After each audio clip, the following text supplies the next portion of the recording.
Hello and welcome to Ride the Stream. We are here for a special programming. We're taking a little break from our conversation about Lost, season two. I think we're up to what, episode 10 at this point when we're recording this. But we so enjoyed recording our thoughts and revealing deep, dark secrets of our passion for all things Indiana Jones, at least the first film for me. But if you haven't watched that, definitely go back and have a watch or at least listen to it. It was a lot of fun for us, and because of that, we are doing another kind of deep dive. This time it's with The Martian from 2015, directed by Ridley Scott. My name's Michelle. I'm your co-host, and I'm joined by my very, very sweet and dear friend, Travis Licata. How you doing, Travis? I'm good. I I'm excited to talk about this movie. I hadn't watched it until recently, so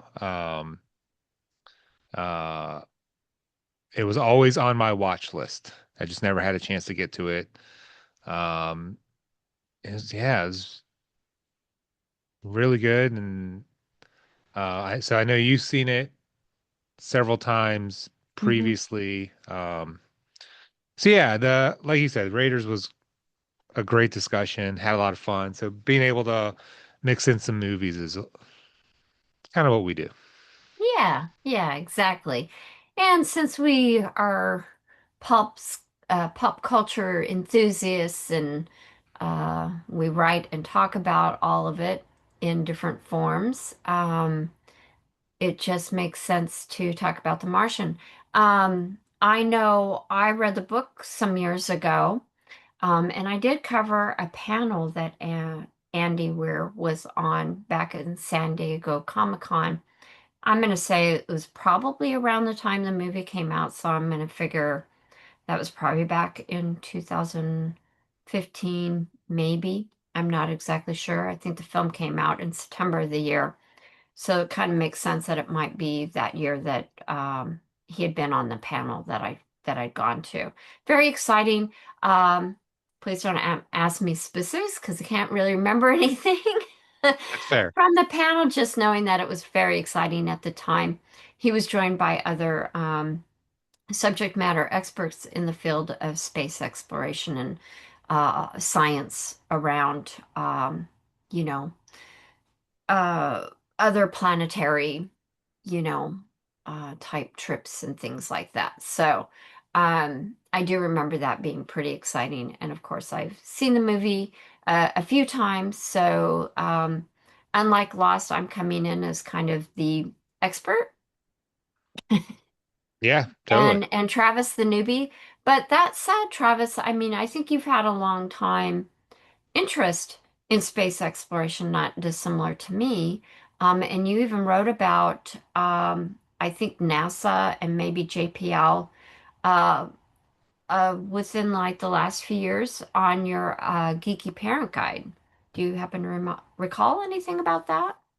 Yeah, no, I would do I think it's been a couple years since I've done a NASA related article, but I would do one or two a year, and kind of explore, you know, either various missions that they were doing,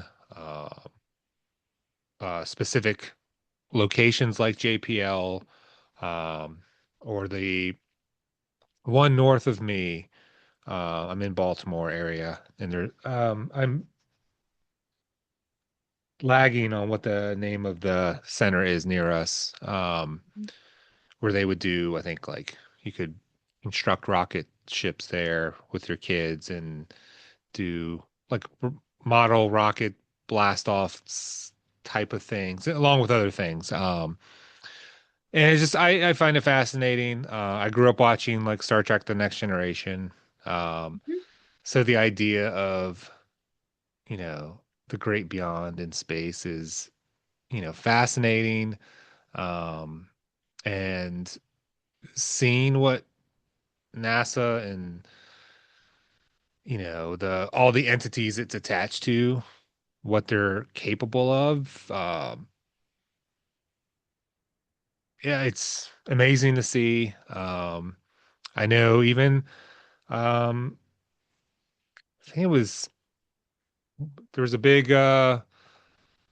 solar eclipse day. I don't know if it was 2018 or 19, and I just remember the kids and I turned on the NASA channel, Hmm. and the kids had tents in the living room, and we were just like watching the entire day's coverage. And I mean, it's just stuff like that where it's they're covering something much larger than just the planet. So, um, yeah, it's a lot of fun.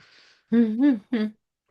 Well, cool. I know I grew up at a time I remember I was pretty young, but one of the launches was televised at like my elementary school many, many, many years ago. So I remember being very excited about that. Not dissimilar to kind of the scene that you see in, I think it's Apollo, is it Apollo 13? The one with Tom Hanks and Yeah. others.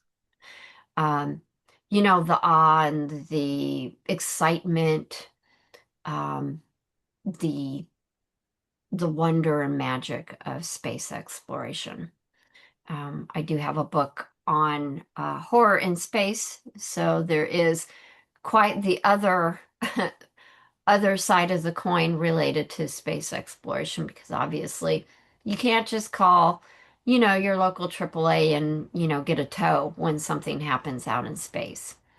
Um, and so there's been a lot of movies over the years that have explored space exploration in a very different light Yeah. than The Martian, and of course we'll be talking about that today.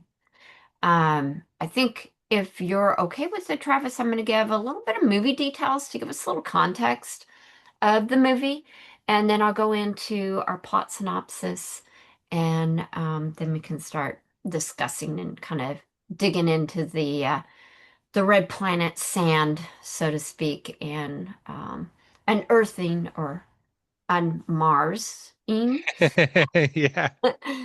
our thoughts about the film. So, with that, I did mention that the movie is based on a novel written by Andy Weir, and it was published in 2011. So, it took about 4 years to make a movie. The movie does star an ensemble cast featuring Matt Damon in the titular role of Mark Watney. He is a botanist. He's also joined by Jessica Chastain, Michael Pena, Kate Mara, Jeff Daniels, Kristen Wiig, Sean Bean. He didn't die, by the way, but he was fired or told to resign. Donald Glover and Benedict Wong, among others.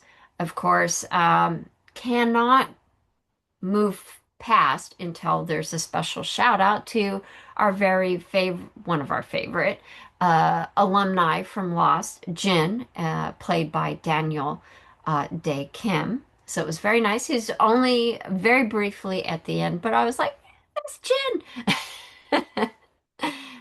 The movie was distributed by 20th Century Fox. It had a budget of 108 million and a box office proceeds of $630.6 million.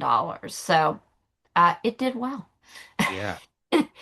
It had over 130 nominations. It had 25 wins, including two Golden Globe awards to the movie and to Matt Damon, a People's Choice Award for Favorite Dramatic Movie, and Saturn Award to Ridley Scott for his directing.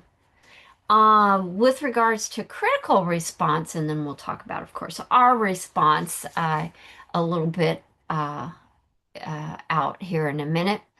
Rotten Tomatoes gave it a 7.9 out of 10. Metacritic gave it an 80 out of 100. Cinema Score gave it an A. Post-Track gave it a 4.5 out of 5. And 66% would definitely recommend. Uh, Robert Zubrin, he is an aerospace engineer, And as reported in The Guardian, he says that The Martian was a genuine Mars film that, quote, attempts to be realistic and that is actually about human beings grappling with the problems of exploring Mars, end quote.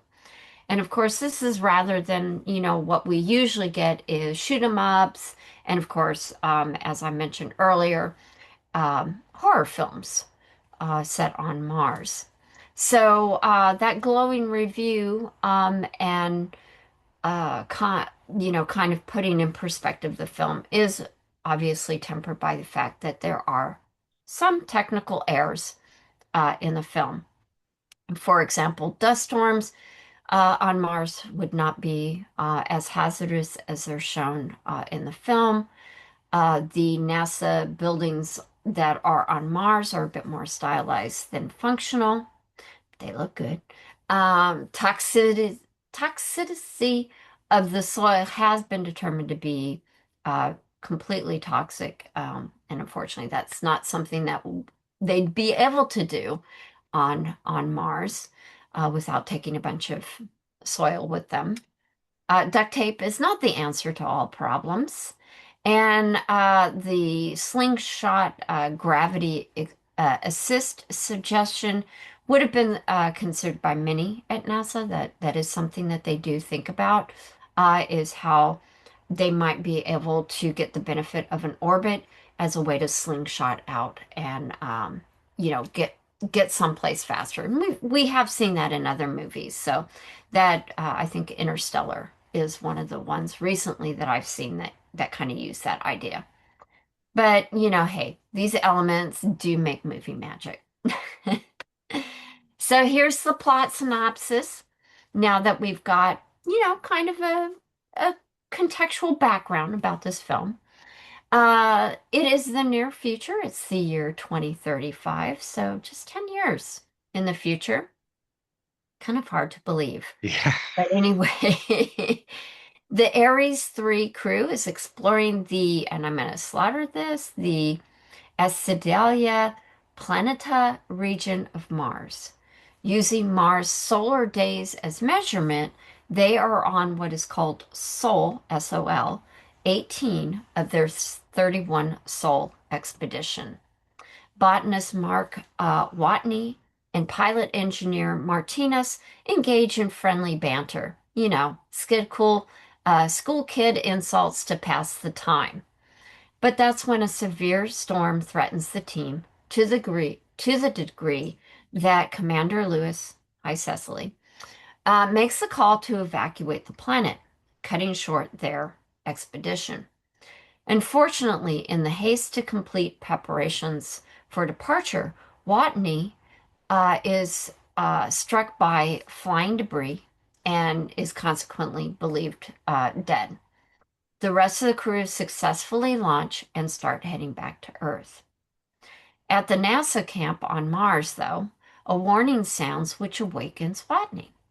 He is able to stumble back to base, or what is called the habitat, and successfully performs makeshift surgery on himself. Cringy. As any good scientist would, Watney begins documenting his thoughts of how to survive until the Ares 4 crew arrives in approximately 4 years and at another site quite some distance from his current location. He is cut off from all communications with Earth and the Ares 3 crew. As a Watney is able to resolve his food issue. That's probably one of the biggest issues that he's going to have being there. As a well-rounded, knowledgeable scientist, kind of unbelievably so that he knows as much as he does, but hey, he's probably a nerd in a good way, as all nerds are. He starts scrapping together prior mission equipment, and even current mission items. I'm going to leave that to your own thoughts there. And does go and dig up a dangerous energy core that he says Mark learned that you're not supposed to dig that up, but in this case, times dictate drastic measures. And he does say that he is sciencing the shit out of surviving 4 years so he can make it back home eventually. I just had to include that. Great line. Meanwhile, NASA has announced to the world Mark is dead. A grand funeral is held. So it is kind of embarrassing when a NASA satellite planner discovers that the Mars base camp seems to be changing when different snapshots are taken. It is soon ascertained that what? Watney may be alive, and that is soon confirmed when he and NASA gain the ability to communicate via an old probe left on the red planet. And it does become a race against time for both groups, especially after a majority of his food stores is destroyed. A slingshot solution is engineered, and with the assistance of China's own space program and the Ares 3 crew, this one-shot solution is put into action. While that effort is going on, Watney must be able to get to Ares 4 MAV. And as he explains in his video diaries that he has going on, um, in preparation of future uh, crews that go out to Mars, they send stuff out ahead of time. So he's actually going to Ares 4 camp where there are some equipment and things like that that's preparing for the next crew that's going to arrive in 4 years. So, anyway, he has to figure out how to travel from his camp to another camp and then from there, that capsule is way too heavy. So then they science that one, and basically he has to dismantle it and convert it into a space convertible that's going to launch from Mars and go up into space while the crew comes around and, I don't know, just kind of pick them up while they're kind of cruising through, as it sounds easy, right? A fishing So line. anyway, all this effort is made so that way he can rejoin his crew a bit earlier. And of course, the crew has to make a decision. The Ares 3 crews has to make a decision about doing that because that does add a lot of time to their travels. So, with the world watching, Times Square anyway, it is white knuckle tension and some fingernail biting moments. But thankfully, the rescue is success. Not surprising, afterwards, and I think they say it's about 5 years later, Watney becomes a survival instructor to future astronaut candidates. And who wouldn't want to be properly prepared than by a man who was able to survive on Mars alone for about a year? So I think it ends up being around a year or so. So with that, That's good. Travis, initial thoughts when you watch it, when you watch the film. What were your kind of first thoughts as you experienced this film? Um, I really like one. I really like the movie. I like the approach um when the creators of a show or movie they give explanations or describe something, but it's not so in depth as if to, you know, kind of make it boring. They kind of explain stuff in a way like this is how it is, this is what's going on, and it's basically like, oh, okay, that's what's happening.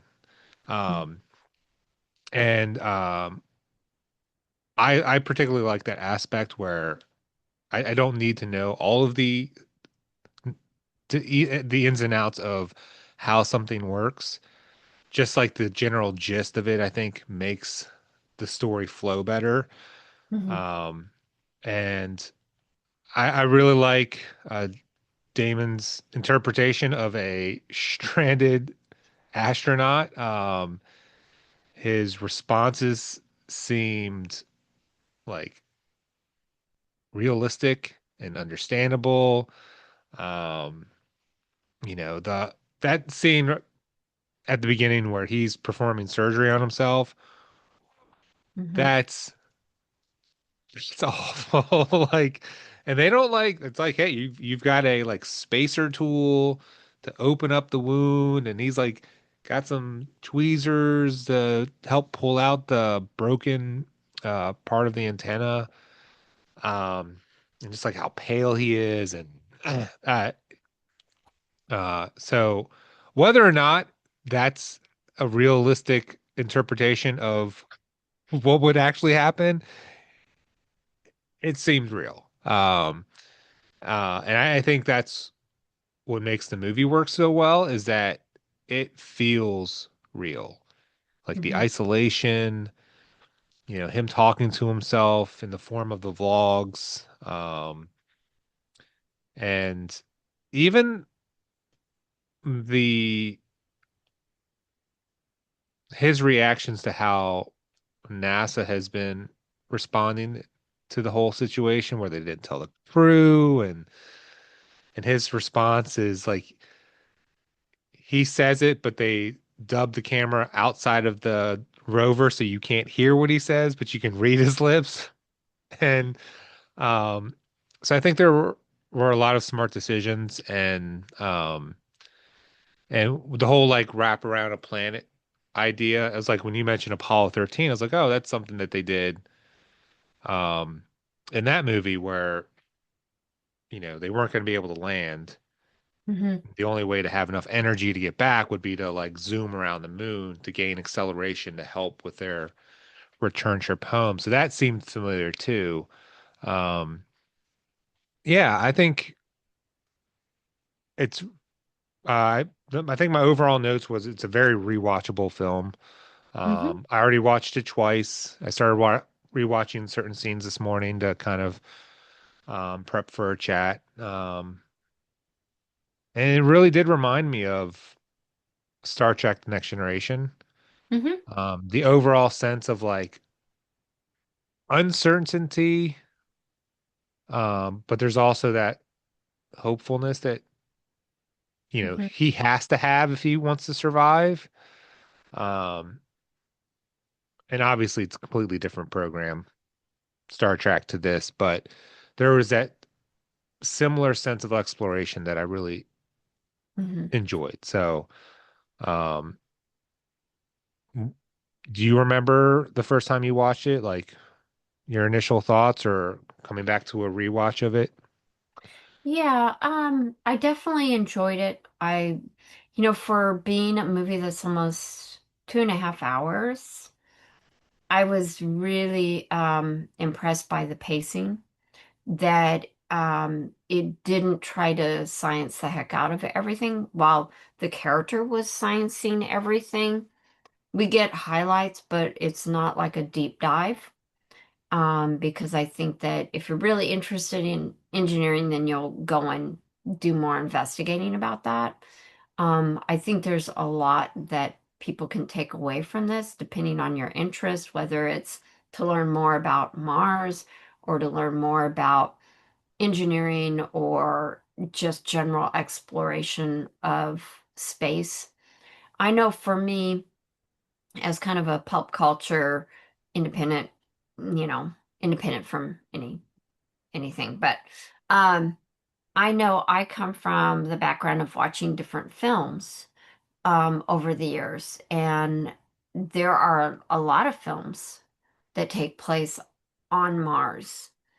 And one that I find to be quite charming, actually, and totally not scientific at all, but is a fun watch, and that's Robinson Crusoe on Mars. It's from 1964, has Adam West in it, as well as Victor Mendy or something like that. Anyway, it's kind of like Robinson Crusoe and Friday, live on Mars and try to science enough, so that they're able to survive. And I find that actually rather interesting. but it also shows how far we've come with science, and what we expect audiences to understand, and also the fact that we know more now than we did in 1964 about the red planet. So it's actually, kind of another movie in the long list of pedigree films that have been set on Mars. The first one I think is actually from 1910, believe it or not, called A Wow. Trip to Mars. And it's kind of an interesting one, kind of like, launch, go over there, run into some ghosts, kind of weird. It's sort of a horror, and then, arrives back on Earth. So, I do know that I felt that The Martian was a very well put together film. I think that Matt Damon in the main role was a very, very good choice. And of course, the ensemble cast of everyone else is just superb. Um, I think everybody does exactly what is expected, and I feel like make it very believable and realistic. Um, I like that in the opening scenes, you learn who Mark is, and that really helps to legitimize his choices, his decisions, his reactions through the rest of the film. In his banter with Martinez, well, okay, we know he's a botanist. We know he's a little bit arrogant, he's self-confident, but he's also hopeful, and he's a risk taker. Like when they're trying to decide whether they're going to stay or whether they're going to evacuate, and cut short the expedition. He wanted to stay and kind of, wait it out, especially since given all that goes into being able to go out to Mars. We see that further in the movie, just how much investment of time, money, human resources there are to try to have a successful trip to Mars. And it's not easy. So, he was willing to take the risk. And, the risk paid off because then we have this movie. But uh, he's injured, he stays behind, but then we get to see him um, survive, and I think he's very rational. And I mean, I think you see that again in the opening scenes, so that the fact that he's not falling apart when he realizes, oh shit, I'm left behind on Mars. Okay, I've got 31 days of food. And then he realizes, no, I have my food. I have all the rest of the crew's food. Okay, that gets me here. So he takes it in steps. I mean, and this is the thing that one of the things that I really liked about the movie is that it gave you the foundation and then it just kept building on it. So at all times, it felt believable. It felt Yeah. realistic. And because it is our near future, it seemed like this is a possibility, you know. And I don't know about you, but over the years, I mean, there's been so much chatter about putting people out on Mars, and then actually getting to see a film that really tries to explore that and grapple with the issues. And that's something that I really liked about the film. I mean, yeah, it has some technical flaws, but I mean, I still really enjoyed this film and still really feel that it's a fairly realistic. I like that it didn't take a horror approach. The horror is in being alone, being isolated, worrying that you're not going to have enough food or you're going to run out of oxygen or you're going to have some stupid accident that happens that, could decimate your survival success rate. Yeah. That's horror. That's horrific. Yeah. And so they engage and bring that in a way that's realistic. And I really like the film quite a bit, and like how it fits within this larger scheme of exploring Mars and living on Mars in our various films leading up to this one, and kind of setting the bar for what we might see in the future in film. Yeah. Mm, I think maybe that's why I've enjoyed sci-fi and space in the past is because of the unknown that comes along with it that does make it, man, it's really intense or scary um and I like you were saying to the point of how they went along his journey, like even counting food storage, like Mm-hmm. him writing down what supplies he had, how many of those items he had. It's like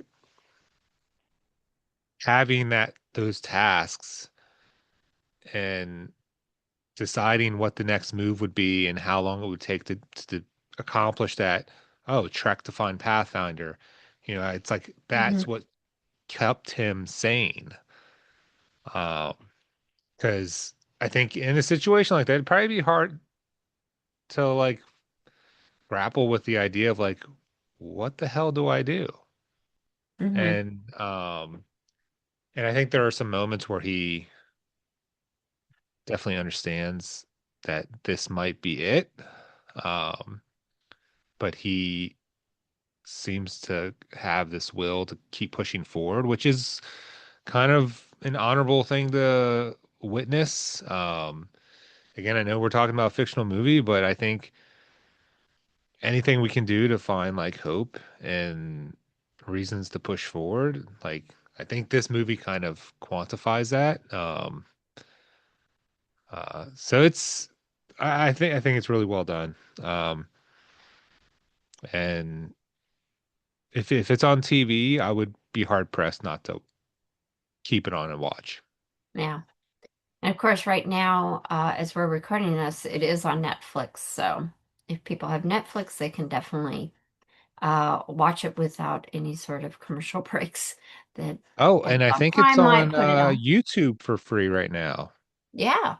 with ads, of So, course, but yep. So there's definitely different options. And of course, the book is very good too. I would recommend the book as well.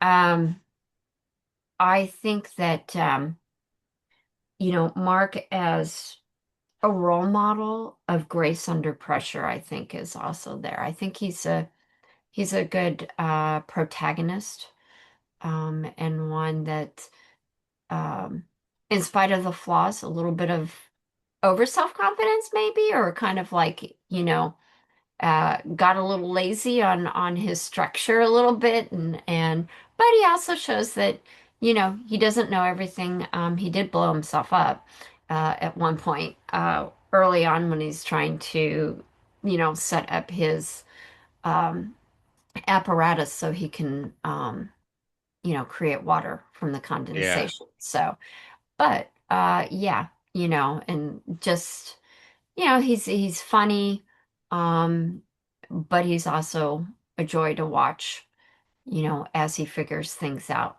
And I'm just glad it wasn't me. I would not have survived. I I can't even contemplate like um yeah. Uh um Yeah, the him being alone, I do think that they definitely cast right in this movie. yeah. Well, we are going to take a little break. We're going to come back. We're going to talk a bit more about the movie. And then, as we do with Lost, we usually kind of delve into what our favorite scene or scenes are, as well as our favorite characters, maybe other than Mark. Obviously, both really like Mark, but maybe there's some other standout performances that we want to talk about as well. And maybe a favorite quote or two. But in There's any a case, few. yeah, in any case, we hope that you'll stick around and be with us after we return after a little break. Hey everyone, this is Travis with Ride to Stream. I just want to say thank you for sticking around and watching this video. As Michelle and I cover The Martian. If you can, please like this video, and if you haven't already, subscribe to our channel. That way you can be updated whenever we post a video. We are currently in season 2 of Lost. We've previously covered Raiders of the Lost Ark as a gateway away from our favorite rabbit hole that is Lost. So if there's anything that you'd like us to cover, leave a comment below. And otherwise, we'll get back to the conversation. Thanks. All right, we're back. Hopefully all of you are have stuck with us this far, where we are sciencing the shit out of this, so to speak. I just love that quote. It's Anyway, so good. it's a really good quote. Um, Kind of wanted to pick up a little bit, saying that all that, how the use of some humor, is really part of this movie as well. I know that when I was looking at the nominations and awards, there were some instances where movie was listed in comedy or musical, which I thought was really interesting. I'm like, yeah, there is comedy. But then as I was like looking at some of the different casts, some of them are like stand-up comedians, but I mean, I wouldn't have known that unless I went and actually looked up who they are. Yeah. Um, what did you think about the humor? Good balance? I know we do occasionally talk about this in Lost as well. Yeah, it was definitely needed.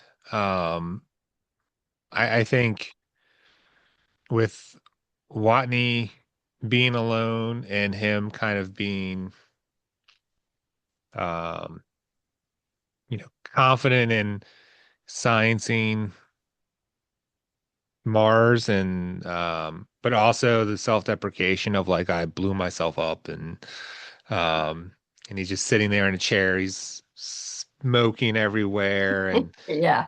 and like I'll figure things out as soon as my ears stop ringing and I just I liked what they did. There wasn't anything that felt the only one line that I was like um it was I think meant for humor when the Hmm. got the Pathfinder connected and the tech who was controlling and sending the signal was like, oh, it takes like 30 some minutes to send a signal each way, and all we can do is point a camera, and it's not exactly witty commentary or what, however he phrased it. Hmm. And Benedict Wong's character and the other actor who I can never pronounce his name, he's a fantastic actor though.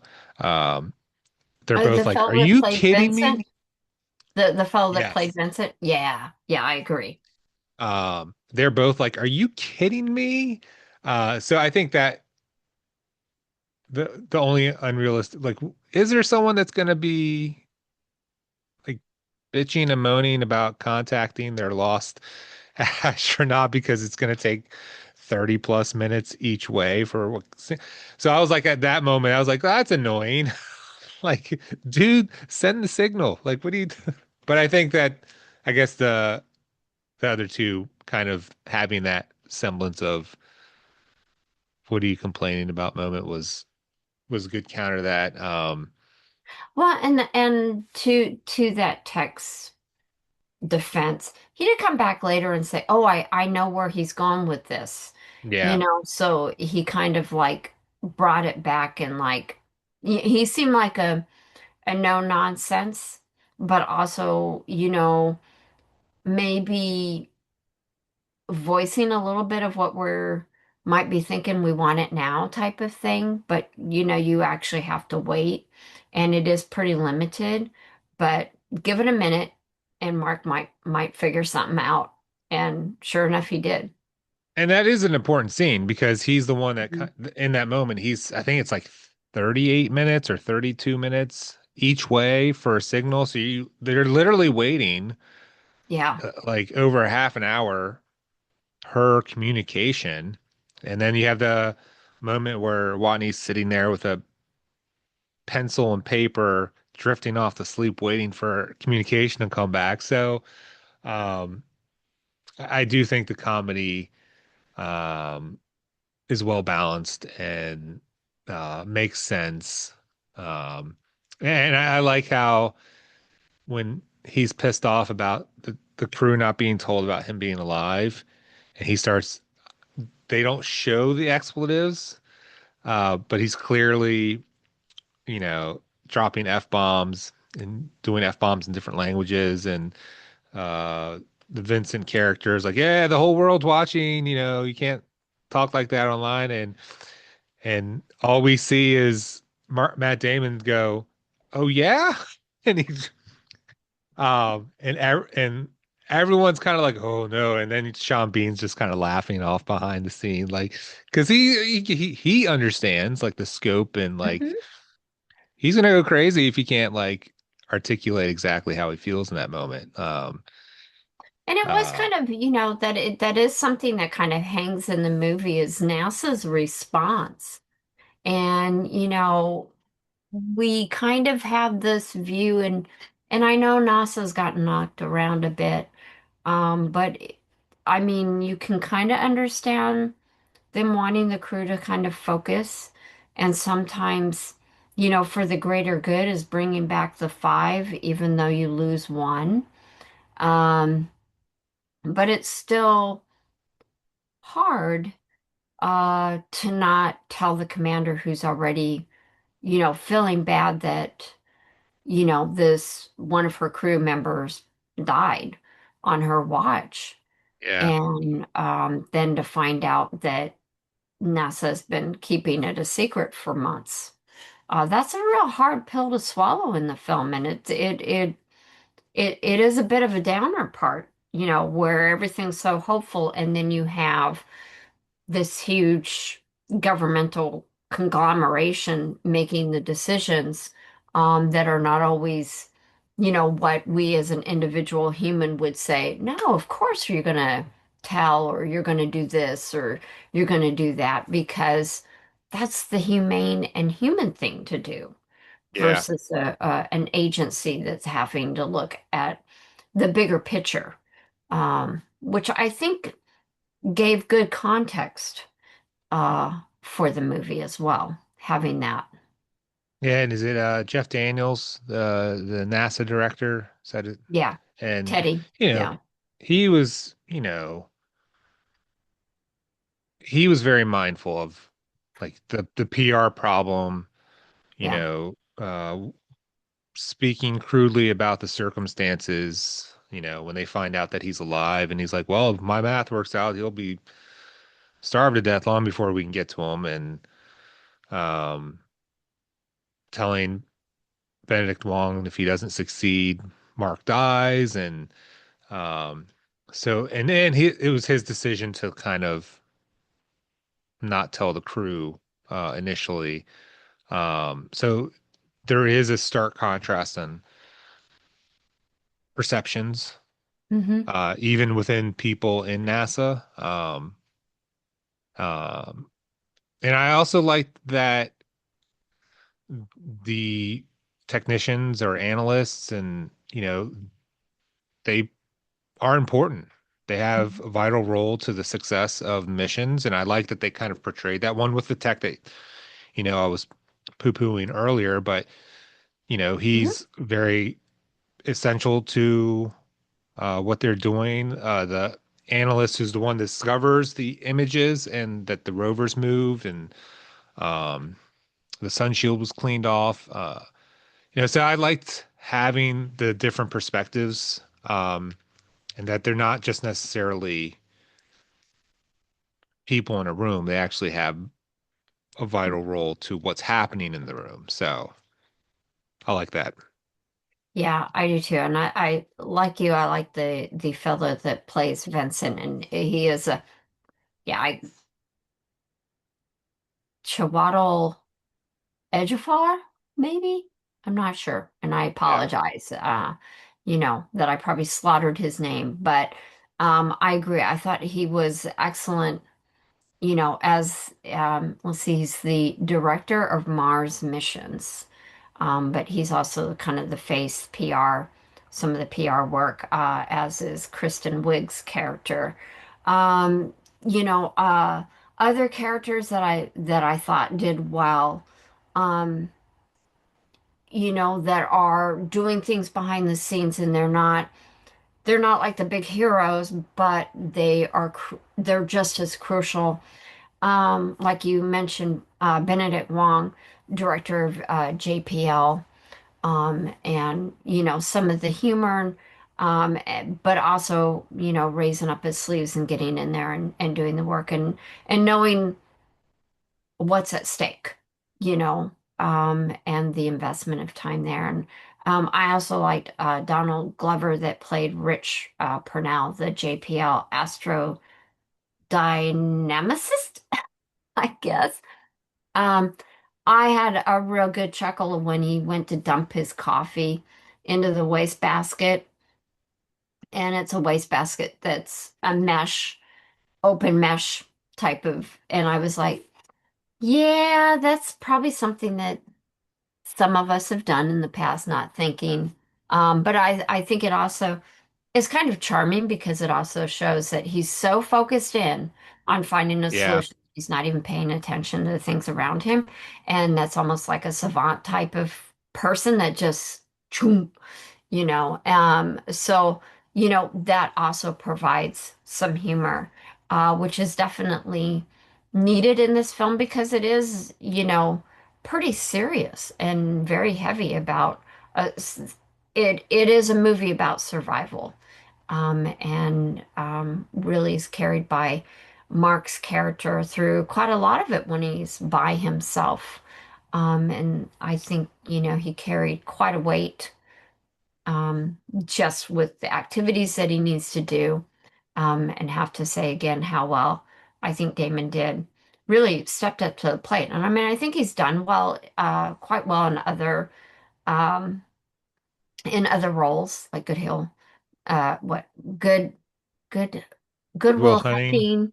Hunting, the Bourne series, very, adventure and, kind of thinking on your thing, on your feet and kind of MacGyvering type of things. And so, but I think he really kind of exemplified his ability to speak science and deliver it well and convincingly, Yeah. but also having some humorous moments, and really kind of embodying this botanist quite well. So um, I wanted to bring up because I just don't think we can not talk about it because it does add to humor, but it also it's an element that can make or break a movie, and that is the musical choices, which I thought were just absolutely fantastic as a kid that was growing up in the 70s, although 80s is probably my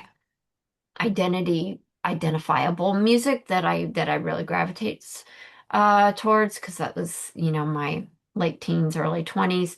I love 70s. I love disco, and I mean the music that was played, hot stuff, I immediately was transported back to, the full Monty. He even does a little hot stuff, type of dance in the Rover. And just he's pretty critical. Like, Lewis, couldn't you have music that was this century? And when you stop and think about it, you're like, oh my gosh, 70s music is, pretty old. Yeah. But it's stuff that she really, really gravitates towards. And I think it just the music that how they lay it in to the film is just absolutely awesome. I loved it. I was tapping my foot, and it really did. I mean, it helped with pacing, it helped with tone, um, it helped with emotion, especially when they had David Bowie's, I think, Starman song and the montage that's going on with it. Just fantastic. I don't know. What did you think? Yeah, I think the introduction to the disco music, because before that scene, it's when NASA discovers that he's alive, and uh, uh, Vincent is like, can you imagine what he's going through, what he's doing right now? Like what's going through his head? And the next scene is him in a towel, getting out of the shower with disco music blasting, and he's just like, I'm I'm trying to think of how he phrased it. He says, I will not turn the beat around at What one is point. it? Let me see if I don't know if I actually quoted what he said. Um, Oh man, it was such a good line. But he talks about how I'm not gonna survive if I have to listen to another Yeah. disco song. And so that's like the introduction to his discography that he's got up there. Um, and the little complaints here and there, the jabs, whatever. And then you finally get him in the Rover. And he says, "This is the least disco song." And he plays it. And he just starts doing his little Yeah. swivel in the chair. He's tapping his shoe, and he kind of like just kind of succumbs to the music that he has. And I just like that they kind of, because that's probably a reality. Like if you Yeah. aren't accustomed to a certain music and that's all you have, you're going to try to find the least objectionable one that you can think of and just like play that more often. Because I think music probably helps in that situation, being isolated. Yeah. Um, And it also gives new context to if you're on a deserted island, what one album would you listen to for the rest of your life? I think Stephen Colbert even, I think that's one of his questionnaire questions. But yeah. yeah, it gives new reality to that choice. The other thing that I actually really liked was, and I don't think it was part of Mark's items, personal items, because I think we learn quite a bit about everyone else through their items, and I don't remember if it was in his stuff or if it was in one of the other people's. Maybe it was Lewis's again. I don't know. But the Happy Days program. I don't know if that was his. I Yeah. can't remember, but it's very interesting how we learn about a lot about everyone else.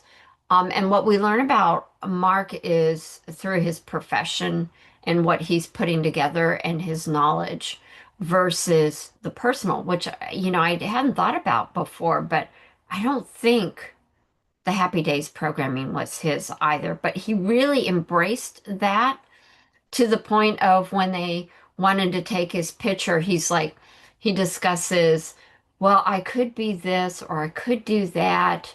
Um, and it gets kind of up here, in his word choices. And then in the end, he does, hey, he does the fawn. And what's amazing is that the fawns, when I was growing up and, 20s, 30s, you know, the Fonz was a recognizable icon. And Yeah. that stance and the hey and, or a whatever, you really was recognizable. But this is a whole new generation. And somebody in the room says, Is he doing the Fonz? And I'm just like, yes, he is. I was so excited.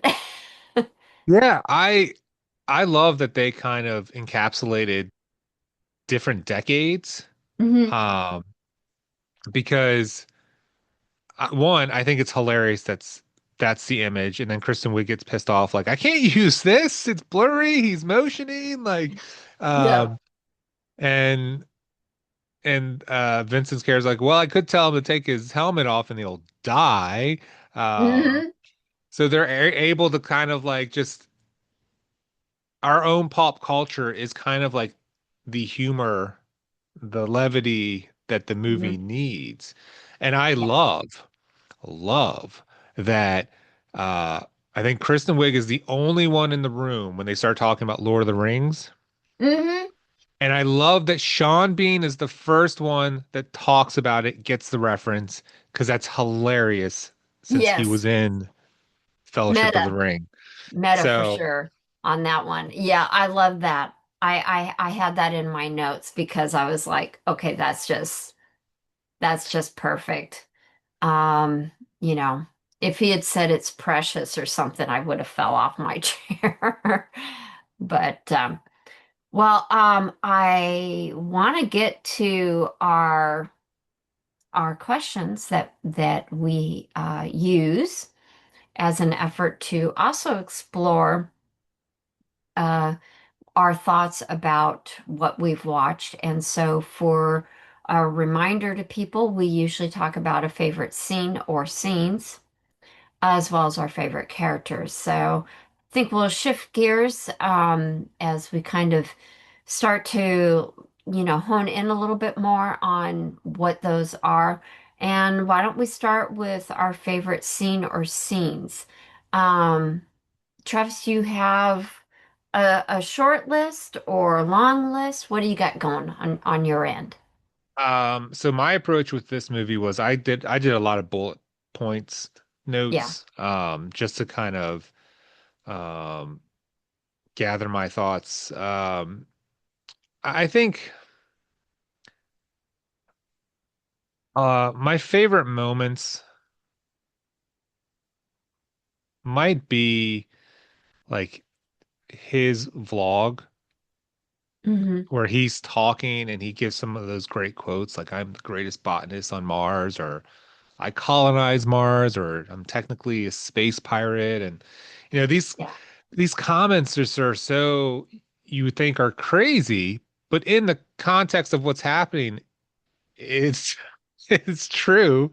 Hmm. Um, but if I had to pick a favorite scene, I really like when he's able to, they give him the technical jargon to uplink into the rover so he can type and communicate directly.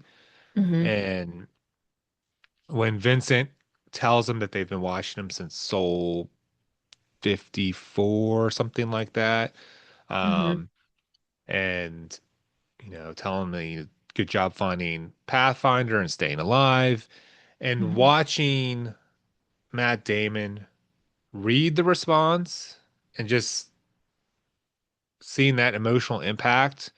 Like it's Hmm. not over the top or anything like that, but you can tell it's this genuine connection he now has. It's like this lifeline that's been opened up to him where he was completely isolated before. And yes, they were able to do the camera with the hexadecimal signaling, whatever, Hmm. around the Pathfinder. Um, but this, where he's actually able to kind of communicate and then just get an authentic response. I really like when he asks about what did the crew say when they found out he was alive, and there's no response. It's like, you still there?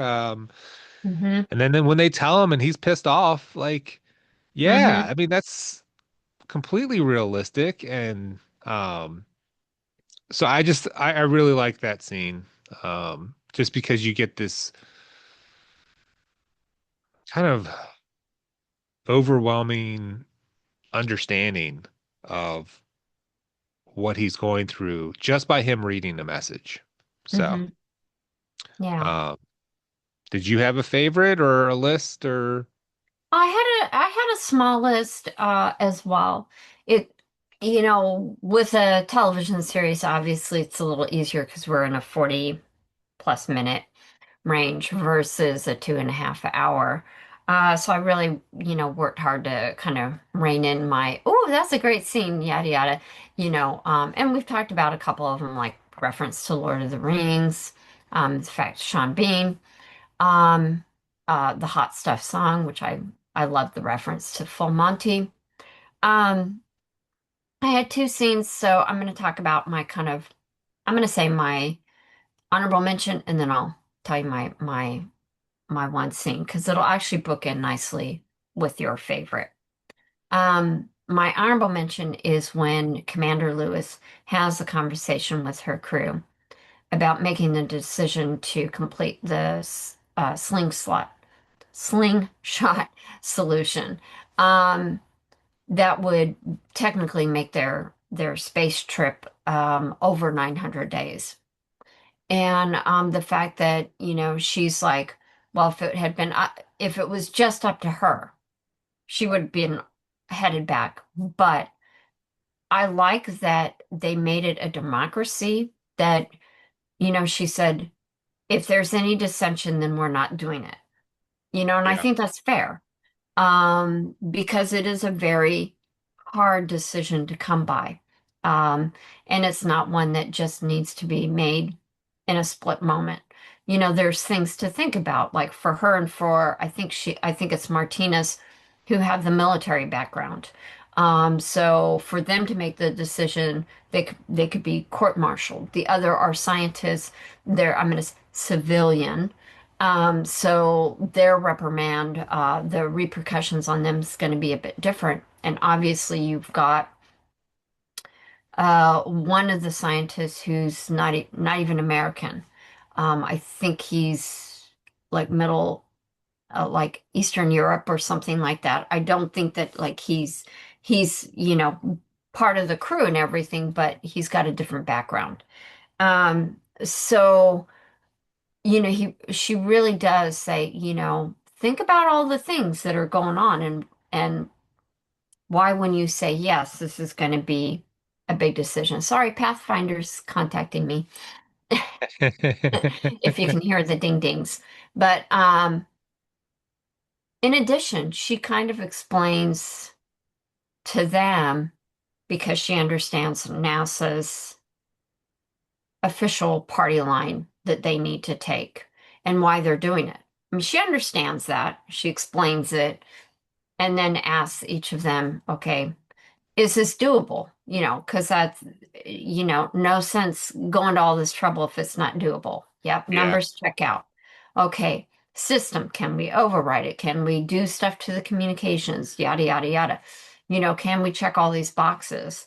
In addition to each individual wanting to make a commitment.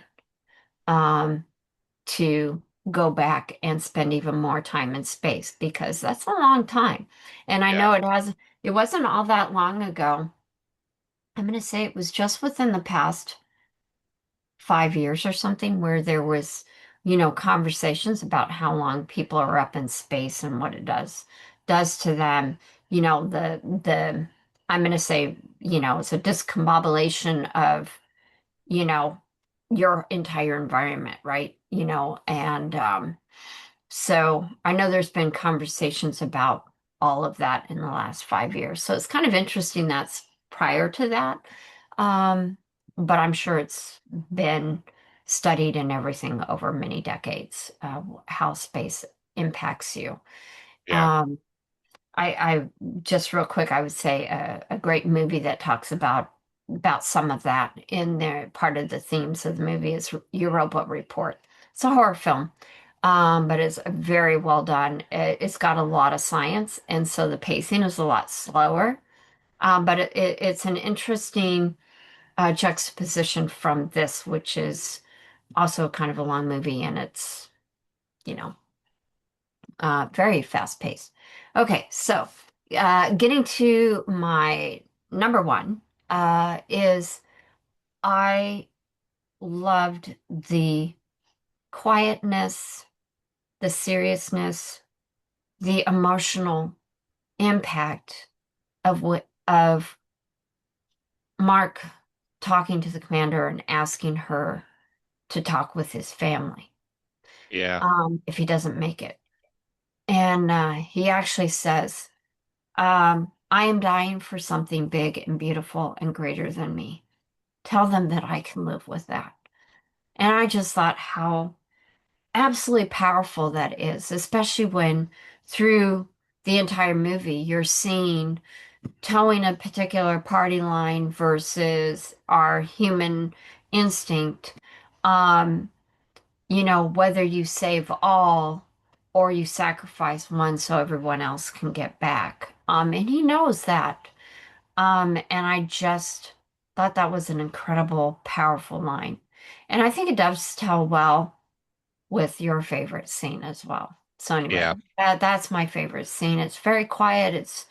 It's not a particularly long one, but it is impactful and it hits It you does. hard.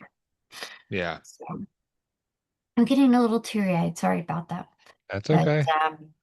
um, well, shifting over as we begin to wrap up is favorite character. I know I think we would both probably say Mark, so maybe there's I hope I don't presume incorrectly, but maybe there is another character in addition to Mark that maybe kind of stood out with their performance that you particularly liked in the film.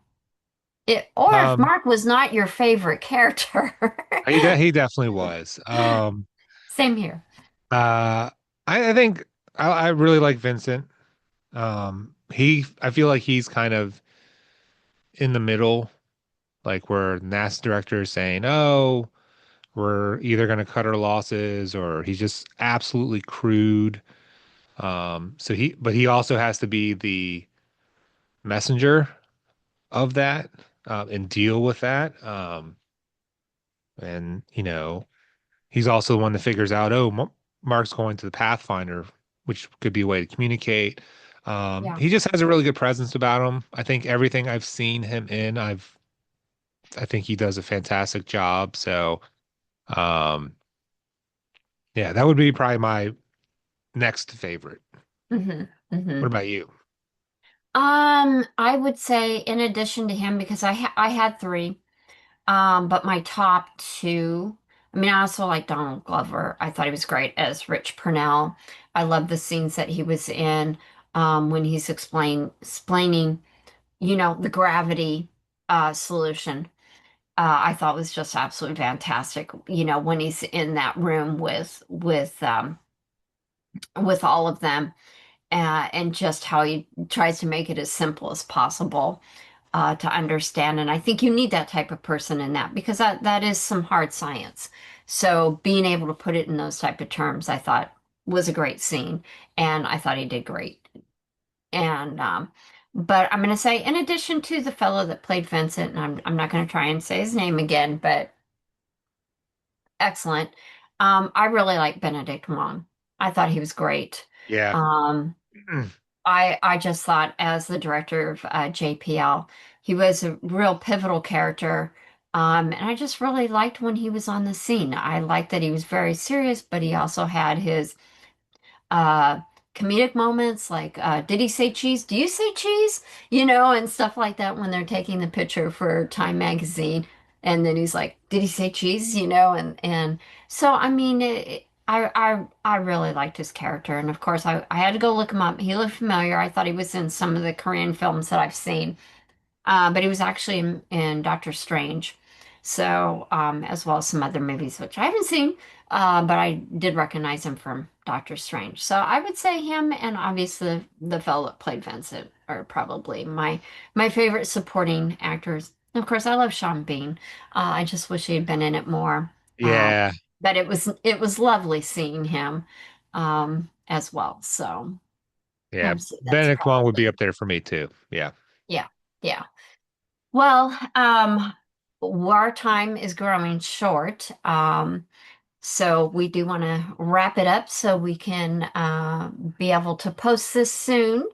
But we'd love to hear what you thought about The Martian. So definitely feel free, go downstairs in that comments section, talk about, maybe your favorite scene or favorite character, or maybe you have experiences working with NASA or JPL that, anecdotally, that you think people would be really interested in reading about.